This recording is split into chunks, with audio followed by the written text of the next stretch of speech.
وصلاة وسلاما على سيد الأنبياء وخير رسلك أما بعد فأعوذ بالله من الشيطان الرجيم بسم الله الرحمن الرحيم إن الله لا يغفر أن يشرك به ويغفر ما دون ذلك لمن يشاء. اسٹیج پر تشریف فرما قابل قدر علماء کرام، معزز ذمہ داران جماعت و جمعیت اور حاضرین مجلس، آج کے اس اجلاس کے لیے میرا جو منتخب موضوع ہے توحید کی اہمیت اور شرک نقصانات. موضوع کے اعتبار سے مجھے دو باتیں آپ کے روبرو رکھنی ہیں. سب سے پہلی بات توحید کی اہمیت کیا ہے، اور میرے موضوع کا دوسرا پہلو ہے شرک کے نقصانات کیا ہیں. وقت کی تنگی کی وجہ سے میں اپنے مختصر سے وقت میں انشاءاللہ دونوں کے سلسلے میں ایک یا دو باتیں آپ کے روبرو رکھوں گا. سب سے پہلے یہ بات یاد رہے، کلمہ توحید لا الہ الا اللہ محمد الرسول اللہ کی بنیاد پہ میں اور آپ مسلمان ہیں. اس کلمے کا اقرار اور اس کا یقین ہمارے دلوں میں جس قدر مضبوط ہے، میں اور آپ اپنے ایمان کے اعتبار سے اسی قدر مضبوط ہیں. اور کلمے کے اعتبار سے ہمارے درمیان جتنی کمزوری ہے، یقین جانیے میں اور آپ اپنے عقیدے اور ایمان میں اتنے ہی کمزور ہیں. تو ہمارے عقیدے کا معیار اسی بنیاد پہ طے ہوگا کہ کلمہ توحید لا الہ الا اللہ کے اقرار میں، دل سے ماننے میں اور اس کی عملی تقاضوں کو پورا کرنے میں اور آپ کہاں تک سچے ہیں اور کہاں تک نیک ہیں. حضرات، توحید کے سلسلے میں آپ کو یہ بات بتاؤں کہ ہماری جس زندگی کا آغاز اس کلمے سے ہوا، یا اس کلمے کی بنیاد پہ میں اور آپ مسلمان بنے، پیارے نبی صلی اللہ علیہ وسلم نے فرمایا کہ اس کلمے پہ پابندی اور ثابت قدمی زندگی کے آخری لمحے تک ہونی ہے. اللہ کے نبی صلی اللہ علیہ وسلم نے ایسے شخص کو خوشخبری سنائی جو شخص اس توحید میں اپنی زندگی کو ڈھال لیتا ہے، یا اس کے عملی تقاضوں کو پورا کرتے ہوئے زندگی سے رخصت ہوتا ہے، دنیا سے رخصت ہوتا ہے. پیارے نبی صلی اللہ علیہ وسلم نے فرمایا من کان آخر کلامہ لا الہ الا اللہ دخل الجنہ، جس کی گفتگو آخری لفظ یہ ہو، آخری جملہ یہ ہو، لا الہ الا اللہ کا اقرار کرتے کرتے دنیا سے رخصت ہو گیا، تو یقین جانیے ایسا شخص جنت کا مستحق بنے گا، اللہ تعالیٰ جنت میں داخل کرے گا. تو ایسا نہیں کہ زندگی کا آغاز کلمے سے ہو اور صرف زندگی کا اختتام کلمے سے ہو، درمیانی زندگی ہماری منمانی گزرے. درمیانی زندگی بھی ہماری اسی کلمے کے تقاضوں کے مطابق گزرنی ہے. کیونکہ اللہ کے نبی صلی اللہ علیہ وسلم نے فرمایا من لقی اللہ لا یشرک بہ شیئا دخل الجنہ، جو اللہ تعالیٰ سے اس حیثیت سے ملے، اس صورت میں ملے کہ اللہ کے ساتھ کسی کو شریک نہیں کیا کرتا تھا، تو اللہ تعالیٰ اس کو جنت نصیب کرے گا. اب کس کی کیا گارنٹی؟ میری زندگی کی کیا گارنٹی؟ آپ کی اپنی زندگیوں کی کیا گارنٹی کہ کب اللہ تعالیٰ سے ملاقات کا وقت طے ہے؟ تو لہٰذا اس اعتبار سے پوری زندگی اس کلمے کے تقاضوں کے حساب سے گزرنی ہے. توحید کی جو اہمیت ہے اس بنیاد پہ قائم ہے کہ اللہ تبارک و تعالیٰ نے اس روئے زمین پہ جب تک ہم بقید حیات رہیں، یہاں اگر حقیقی سکون پانا ہے، اگر امن اور چین کی زندگی یہاں نصیب ہونی ہے، تو اللہ تعالیٰ نے اسی ایک بنیاد پہ امن اور سکون کا وعدہ کیا. کہا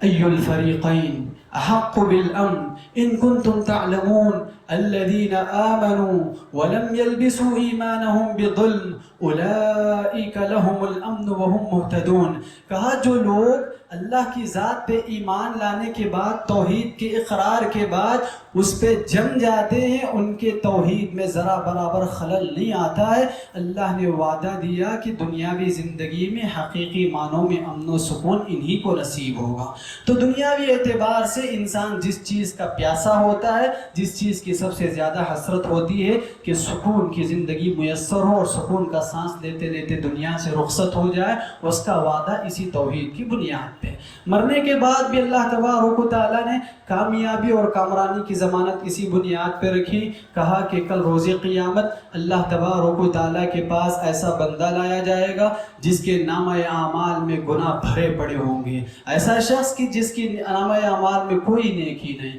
کوئی بھلائی نہیں، کوئی اچھائی نہیں، گناہوں کے دفتر اگر شمار کرے تو 99 تک پہنچ جائے، 99 تک پہنچ جائے، اس کی پورے نامہ اعمال میں صرف ایک نیکی موجود ہے، وہ یہ کہ اس نے زندگی میں کلمے کا اقرار کیا ہے، لا الہ الا اللہ پڑھا ہے، اور اس میں اس نے کبھی خیانت نہیں کی ہے، اللہ کے ساتھ اس نے کبھی ظلم نہیں کیا ہے، وہ اپنے توحید میں سچا ہے، وہ اپنے ایمان میں سچا ہے، وہ اپنے عقیدے میں سچا ہے، صرف ایک نیکی اس کے اندر باقی ہے، باقی دنیا میں پایا جانے والا ہر جرم اس نے کیا ہے، ہر گناہ اس نے کیا ہے۔ اللہ تبارک و تعالی جب میزان عمل میں اس کو تولے گا تو ایک نیکی جو توحید کی ہے باقی 99 دفتروں پہ بھاری پڑے گی، سارے گناہوں کے مقابلے میں یہ ایک نیکی کا پلڑا بھاری پڑے گا۔ تو لہٰذا توحید کی اہمیت اس مناسبت اس حساب سے سمجھیں کہ دنیا میں بھی سکون اور کامیاب زندگی اسی بنیاد پہ اس وعدہ ہے، اور آخرت میں بھی کامیابی اسی کے مقدر ہوگی جو اپنی توحید میں سچا ہو۔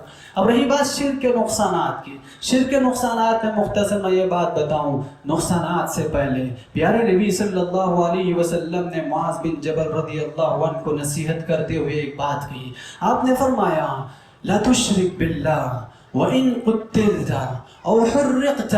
اے معاذ یاد رکھنا تم نے توحید کا اقرار کیا، تم نے ایک اللہ کو مانا، اللہ تبارک و تعالیٰ کی وحدانیت کو تم نے تسلیم کیا ہے، تو اس بات کو یاد رکھنا اگر ظلم و زیادتی بڑھ کر تمہارے ٹکڑے ٹکڑے کر دیے جائے اور تمہیں زندہ جلا دیا جائے تب بھی اللہ کے ساتھ کسی کو شریک نہ کرنا، ہرگز ہرگز اللہ کے ساتھ ظلم نہ کرنا۔ اور یاد رکھنا یہ جو شرک ہے اس روئے زمین پہ پائے جانے والے ظلم کے جتنے مظاہر ہیں اس میں سب سے بدترین ظلم ہے کہ خالق کا کھا کے اسی کے ساتھ یہاں خیانت ہو، اس کی کائنات میں پلتے ہوئے اسی کے ساتھ بغاوت ہو، اس کی دی ہوئی امانت سانسوں کا یہ جو سلسلہ ہے یہ لیتے ہوئے اللہ رب العزت کے ساتھ ظلم کیا جائے، یہ سب سے بڑا ظلم ہے۔ اور یاد رکھنا جو شخص اپنی زندگی میں شرک کرے گا یا جس کی زندگی میں ظاہری طور پہ یا خفیہ راستے سے شرک داخل ہوگا،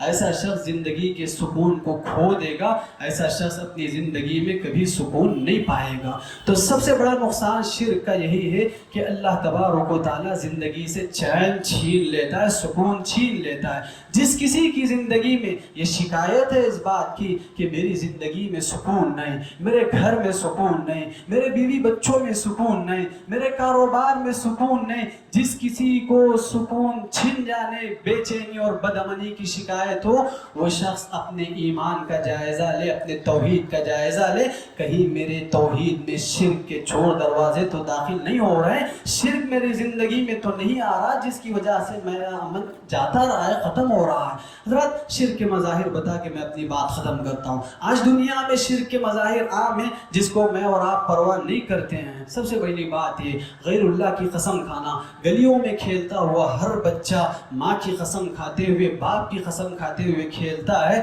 اس کو یہ احساس نہیں ہے جو اللہ کے علاوہ کسی اور کی قسم کھانا یہ شرک ہے۔ اسی شرک کی وجہ سے ان کے گھروں میں سکون میسر نہیں ہوتا ہے۔ یا ماں باپ کسی بھی بنیاد پہ بچے کی تکلیف، بچے کی بیماری برداشت نہ کر سکتے ہوئے گلے میں دھاگا باندھ دیے، ہاتھ میں، کمر میں، پیر میں دھاگا باندھ دیے، تعویذ کو لٹکا لیا، اور انہیں احساس نہیں جس تعویذ کو نجات کا ذریعہ سمجھ رہے ہیں کہیں ایسا نہ ہو وہی تعویذ اور دھاگا پھانسی کا پھندا بن کے کل روز قیامت اللہ کی عدالت میں آئے۔ حضرات شرک کا جو سب سے بڑا مظہر ہے، جو میری گفتگو کی آخری بات ہے، وہ ریاکاری ہے۔ یہ ریاکاری کا جو مسئلہ ہے، ریاکاری کی جو بات ہے، دکھاوے کی جو بات ہے، وہ آج گھر گھر کی یہی شکایت، ہر مسجد مسجد کی یہی شکایت، ہر فرد فرد کی یہی شکایت کہ میں جو بھی کام کروں میرے نام کے لیے، میں جو بھی عمل کروں میری شہرت کے لیے، میں جو بھی کام کروں لوگوں کی واہ واہی چاہنے کے لیے، یہ جو نیت میں شیطان خلل پیدا کرتا ہے،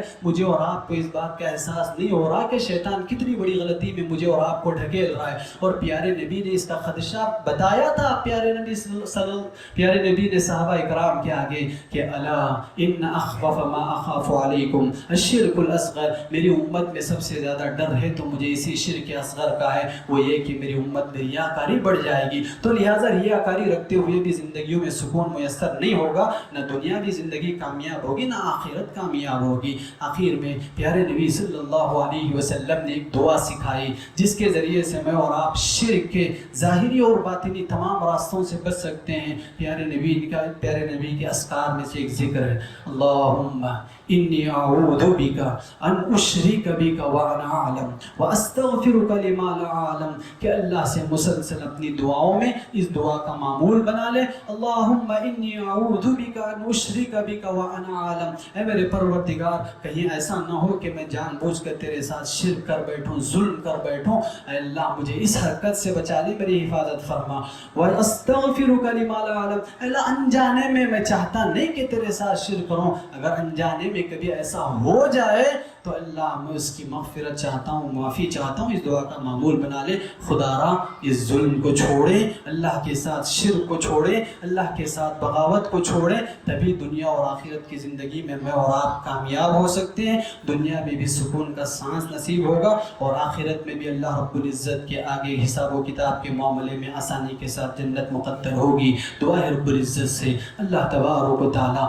توحید کی اہمیت کو اپنے دلوں میں اجاگر فرمائے، اللہ تبارک و تعالیٰ شرک کی قباحت کو ہمارے دلوں میں بٹھا دے، اللہ تعالیٰ شرک کے ہر طرح کے ظاہری باطنی فتنے اور راستوں سے میری اور آپ کی حفاظت فرمائے، اللہم آمین۔ اللہ تعالیٰ جب تک اس دنیا میں بقید حیات رکھے، صحیح اسلام، صحیح ایمان اور صحیح عقیدے پہ سانسوں کا سلسلہ باقی رکھے، جب خاتمہ ہو تو کلمہ توحید لا الہ الا اللہ پر ہو، اللہم آمین۔ وآخر دعوانا الحمدللہ رب العالمین۔